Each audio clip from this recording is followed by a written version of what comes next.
You haven't seen this setup before, but for some reason it feels familiar to you. That keyboard, that mouse, that case, hell, even that desk.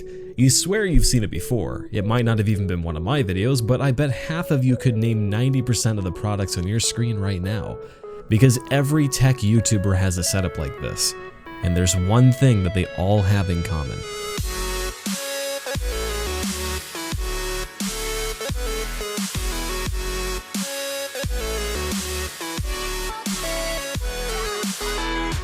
I mean, I'm not the only one that could have noticed this, right? It's like in order to be cool on YouTube, you have to have LED lighting, and the only difference between people is the color that they choose.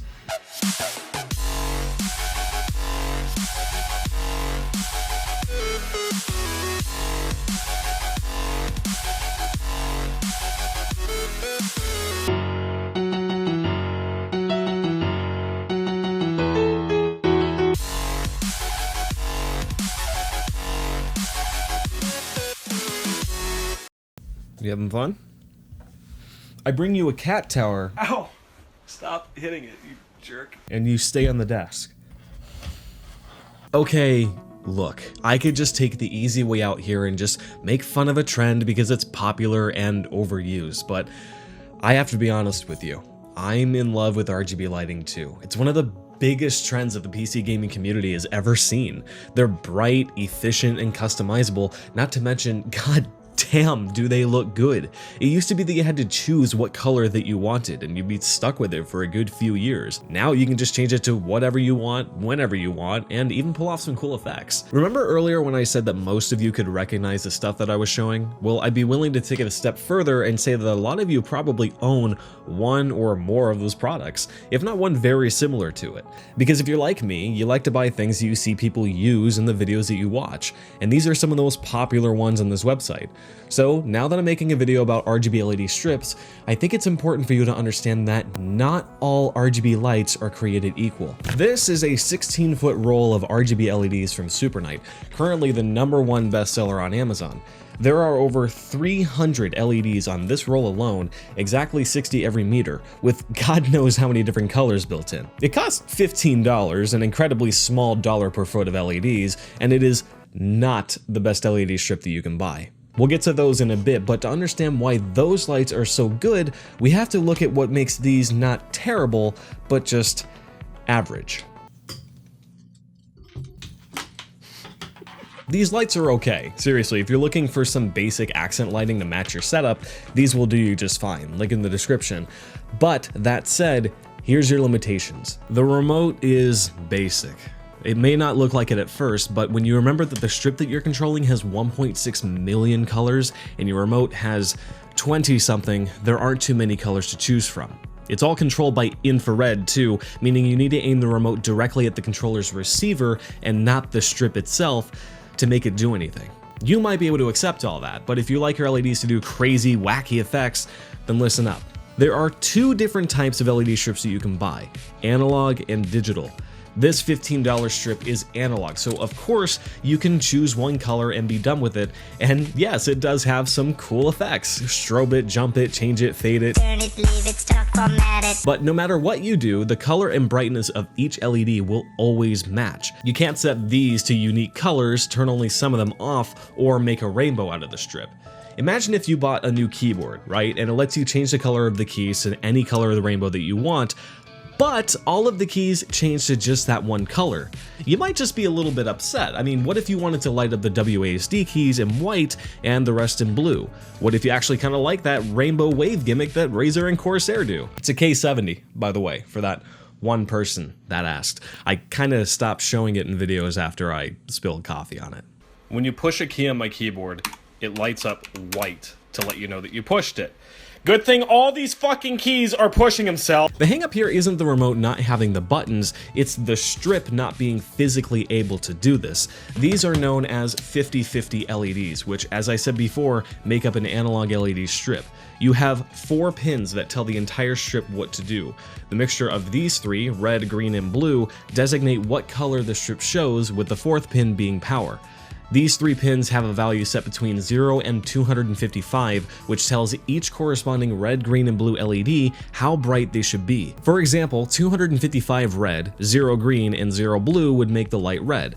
Bump up the blue to 255, but leave the green at 0, and you get purple. This is pretty standard stuff, but the problem is that the signal runs through the entirety of the LED strip. You can't stop the signal and change it halfway through, unless you had a microchip to tell each LED what to do. That's where digital strips come in. This is the APA 102, part of the best LED kit that money can buy. That's right, I said part, because what you're about to see is nothing compared to what you'll see towards the second half of this video. The APA 102 is what's called an addressable LED strip, and unlike the ones that we bought from Amazon earlier, each individual LED on this strip can be told what to do, meaning that if we wanted half the strip to be on and the other half to be off, we could do that without even cutting the strip with scissors. The same goes for different colors, brightness, and more. So let's put this all together and see what it looks like. I think I'll put them right here. Oh hey, it's the TCL TV from my last video. Sorry, little update for you. I want these lights to go around the back of the TV, so I've actually mounted it to the wall using a $25 full motion mount that I found on Amazon. It's super cool, really. You can pull it out, turn it, and tilt it. I don't know why I would have spent more unless I had a bigger TV. They charge over like $100 for these things in retail stores. That's just crazy to me. Also, I put a tower for the cat over in the empty corner that I had since you guys liked her so much, but she doesn't want to stay there. She is right here on the desk, like she's been the entire video. You'll notice that there aren't any cables hanging down from the TV to the floor either. Wires hanging down would have ruined the effect of the lights, so I bought a PowerBridge 2 off Amazon for just under 70 bucks. That sounds like a lot, but this thing is a godsend. I'm not Tim Allen, so I don't know shit about home improvement, right? Much less installing an outlet. So all I had to do was cut a hole in the wall here and here and plug this into an existing outlet. This is what you have to do to follow fire code. Don't just cut a hole and run power through your wall uncertified. It's dangerous and your insurance won't cover your inevitable house fire. You can even run other cords down there like HDMI, which is perfect for my GTX 1080, Apple TV, Nintendo Switch, and mystery box sitting on my desk. Oh yeah, the LEDs. I've mounted them around the back of the TV, which wasn't as hard as you might think. The strips themselves are coated with a 3M adhesive, so you can just stick them pretty much anywhere. For harder to reach areas, I use these little adhesive mounts that the strip can either stick to or just rest on. I have them going all the way around the TV facing outwards to the side, rather than just back to the wall. So now that we have them mounted, let's start hooking everything up. First, we'll plug them into power using this included power adapter, but that just makes them light up a solid color, right? So we need something to let us change the color of all the LEDs. If only there was a cheap, tiny computer we could use to tell it what to do. Something good for do-it-yourself projects, easy to work with. You know where this is going. The Raspberry Pi 3. Whenever you see one of those in a project, you know it's going to be good. The Raspberry Pi has enough power to tell each LED on the strip what to do individually, so instead of doing the same color together like this, each LED can be special and unique, just like us. And it looks like this.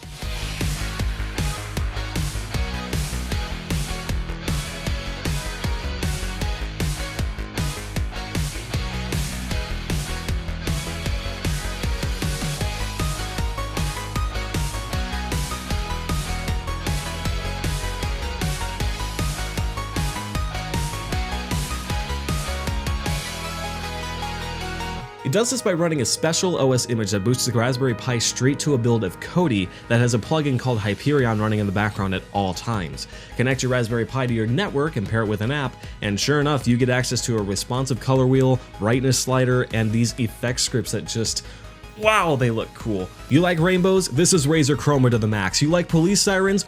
You like Knight Rider? Now you can make your room look like Darth Vader's bathroom.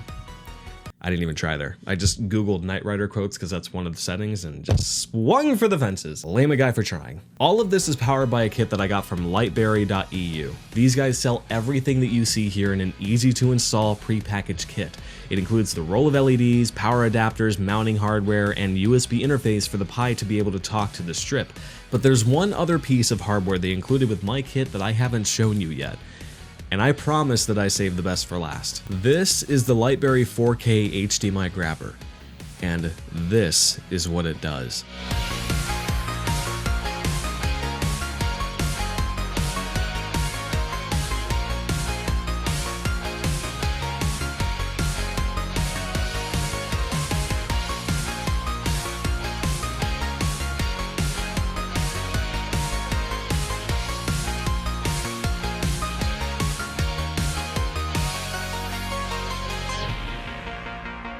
This is what Lightberry is all about. Hyperion supports a feature called Ambilight, which means that when you pair it with an HDMI grabber like this, your Raspberry Pi can take in an HDMI signal through here, scan the border for colors and brightness to send to the LEDs, and pass through the audio and video back out to your TV. The result is absolutely gorgeous. Your TV transforms from an animated picture frame into a window to another world, with the edges shining into your room and glowing along the frame. It kind of feels like an extension of your TV. The LED shining light indirectly makes it an ambient edition though, and not a direct one. An ambient edition complements a viewing experience you already have. It uses the colors and tones of the TV is already projecting to set the mood, and emphasizes them elegantly by shining light around the edges of the TV, increasing the contrast with the pitch dark black scenes that you might be watching as well. A direct edition would be the equivalent of misaligning a projector, where the result is distracting and feels like you're missing out on the outer part of the picture. It's bright, it's vibrant, it's just freaking cool, okay? I swear I had this entire poem written about how it genuinely affects how you watch TV and the immersion that it instills, but can we just agree that every now and then it's cool to just take a step back and acknowledge something for its aesthetics? Okay, time's up. Let's talk more about how this works. Earlier I said that the HDMI grabber scans the border for color and brightness to reflect on the LED nearest to it. This works because during the setup process of the LEDs, you tell Hyperion what LED strip that you have, how many LEDs go high and wide, and what direction they're running. My setup uses 32 across and 17 up and down, mounted counterclockwise from the bottom right. I think that's counterclockwise, your bottom right, or whatever. And that's all I needed to tell it. The plugin does all the rest. It's made even easier by the inclusion of HDMI Cec, which allows most models of TV to control the Raspberry Pi encoding from your actual TV remote instead of running a USB keyboard to your Pi. I would show you, but unfortunately my beloved TCL TV doesn't support that feature of CEC. Knew it was too good to be true. The plugin is also a lot more advanced than I originally gave it credit for. When I was initially looking into making an Ambilight setup like this, I was worried that letterboxing and black bars would ruin the experience with things like trailers and older 4x3 videos where the lights would only appear on the sides that were actually touching the edges of the screen. But they thought of that. An option called black border detection allows the plugin to slowly scan through darkness from the edge of the TV until it finds an image again, and then set new boundaries for the LEDs to reflect. Not only does this solve the problem of trailers and square video, but ticker tapes on the bottom of most sports and news channels can be ignored to reflect the actual video that you want to be paying attention to, for the most part. Some channels like CNN and Fox News like to have their ticker floating above the bottom just a little bit, which can trick the LEDs into following the letters instead of the more important things behind it. Thankfully, this can be fixed by changing the threshold that the border detection follows, so it will either include or ignore these elements based on your preference. This feature also improves stations like ESPN, which are notorious for keeping their tickers stretched to fit the bottom of the screen, but will shrink games and commercials a bit on the sides so you don't miss any action or legal print.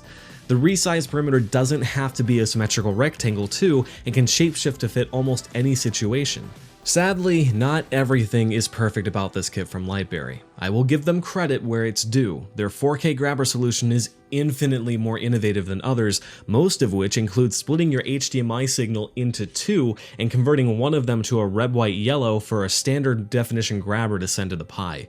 It's also impressive that this supports 4K in what still feels like such an early time for a new standard to be supported by an off-brand, do-it-yourself kind of project.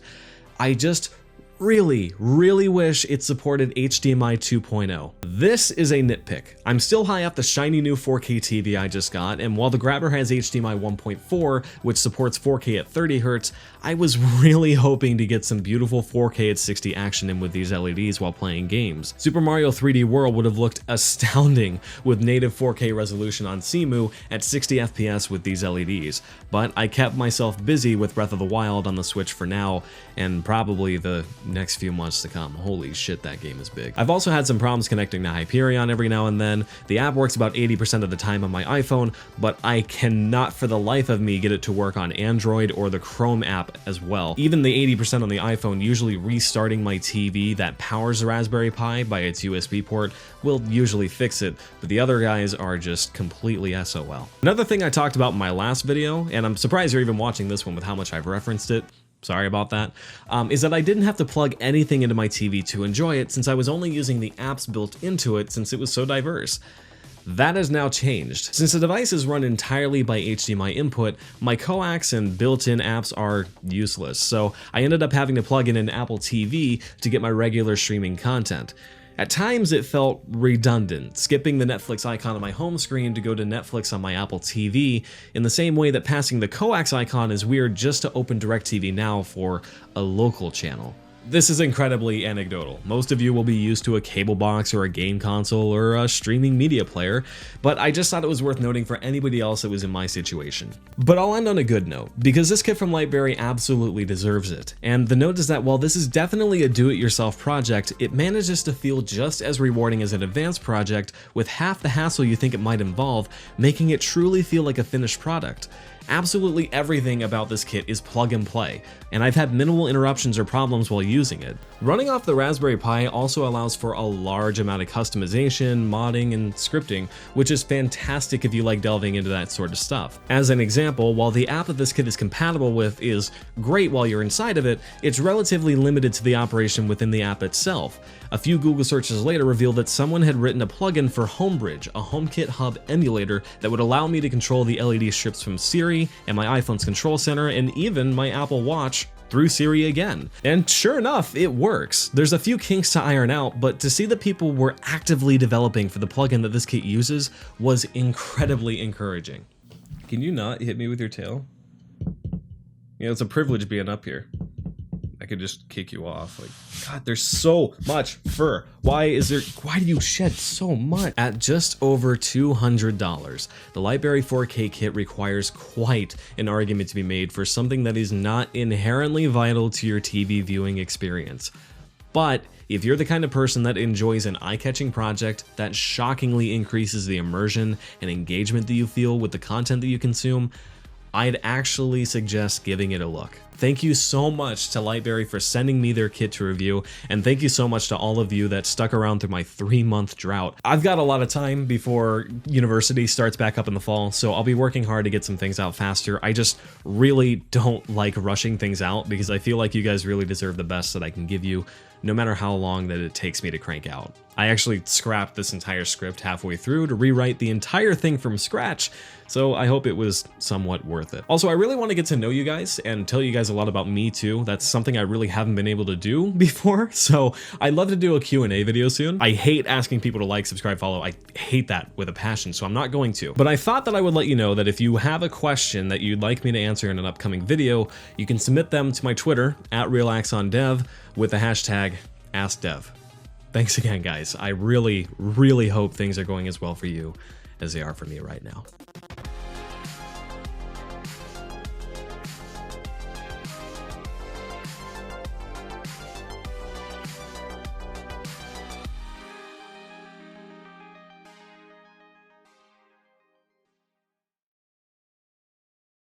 A lot of people commented that they watched for the cat and not me, and it's starting to make me really self-conscious.